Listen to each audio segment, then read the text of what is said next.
ఇక నెంబర్ 5 ఇది కూడా జాగ్రత్తగా వినండి. ఎందుకంటే మనం కొట్టుకు చావడానికి ఎలాంటి అవకాశాలు మనం తీసుకుంటామో అర్థమవుతుంది. కులీ కుతుబ్ షా పర్షియా నుంచి వచ్చారు. 600 ఏళ్ల క్రితం భారతదేశానికి వచ్చారు. ఈ రోజు కూడా కులీ కుతుబ్ షానే హైదరాబాద్ నిర్మాణం చేశాడు. ఆయనే మూసీ నది కట్టాడు. ఆయన కష్టమే అనేది మనం పాఠ్యాంశాల్లో చెప్పుకుంటాం, ఒకరికొకరు చెప్పుకుంటాం. కులీ కుతుబ్ షాని మన గుండెల్లో పెట్టుకుంటాం. అవునా కాదా? మంచిదే, వాస్తవం, పెట్టుకున్నాం. అదొకటి. నెంబర్ 2 టర్కీ నుంచి వచ్చిన నిజాములు దాదాపుగా 250 ఏళ్ల పాటు ఇటు తెలుగు రాష్ట్రాల్లో ఇదంతా పాలించారు. అటు ఆంధ్రప్రదేశ్లో కూడా ఉన్నారు. ఇదే నిజాముల్ని మనం నిజాం ప్రభువులు అని పిలిచేవాళ్ళు, జీ హుజూర్ అనేవాళ్ళు. వాళ్ళు పెట్టిన అనేక రకాలు ఏవైతే ఉన్నాయో హైదరాబాద్లో ఉన్న ఆ పేర్లన్నింటినీ కూడా మనం కంటిన్యూ చేస్తున్నాం. తీసేలాంటి పరిస్థితులు ఉన్నాయా? తీస్తే ఊరుకుంటారా? మనం గుండెల్లో పెట్టుకున్నాం నిజాముల్ని. 250 ఏళ్ల పాటు పాలించారు కాబట్టి తక్కువేం కాదు. మనకి స్వాతంత్రం వచ్చి జస్ట్ 75 ఏళ్ళు అంతే. 250 ఏళ్ల పాటు వాళ్ళు ఉన్నారు కాబట్టి గుండెల్లో పెట్టుకున్నాం, అలాగే కొనసాగిస్తున్నాం ఇటు నిజాముల్ని కూడా.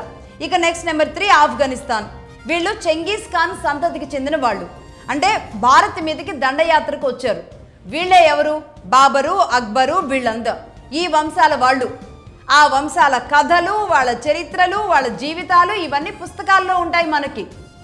వాళ్ళ ప్రేమ కథలు, వాళ్ళ ప్రేమ చిహ్నాలు, వాళ్ళ ప్రేమ కట్టడాలు, నిర్మాణాలు, వాళ్ళు కట్టుకున్నది కాక మనం దాన్ని ఆ చరిత్రని చదువుకున్నది కాక మళ్ళీ వాటిని పరిరక్షించాలి.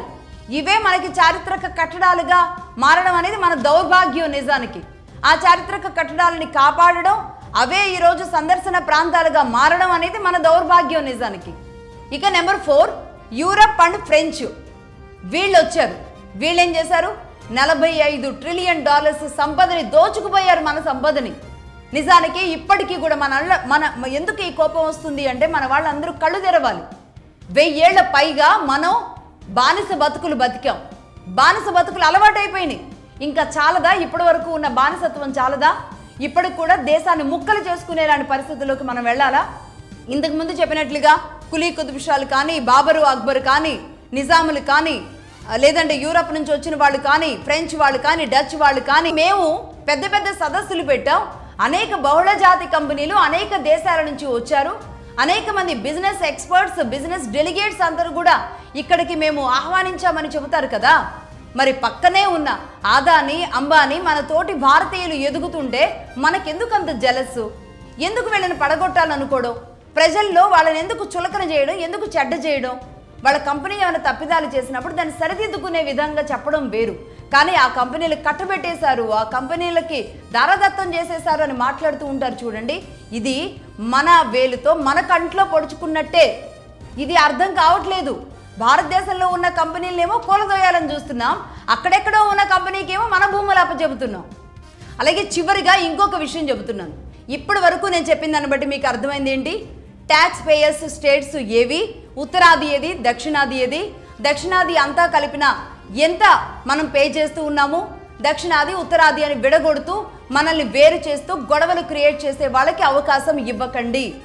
ఇదే గనక జరిగితే భయంకరమైన ఘోరాలు రేపు జరిగే అవకాశాలు ఉంటాయి. ఆ ఘోరాల్లోకి మనం వెళ్ళొద్దు. మన చేత అంటే రాష్ట్రంలో ఇప్పుడు ఏదో ఒక గొడవ, అలజడులు జరగాలి, కన్ఫ్లిక్ట్స్ జరగాలి, కొట్టుకు చావాలి, అందులో యువత బలవ్వాలి. ఆ మంటలు ఏవైతే ఉంటాయో ఆ బలవుతున్న మంటల్లో చలిగాచుకోవాలి ఈ రాజకీయ నాయకులు.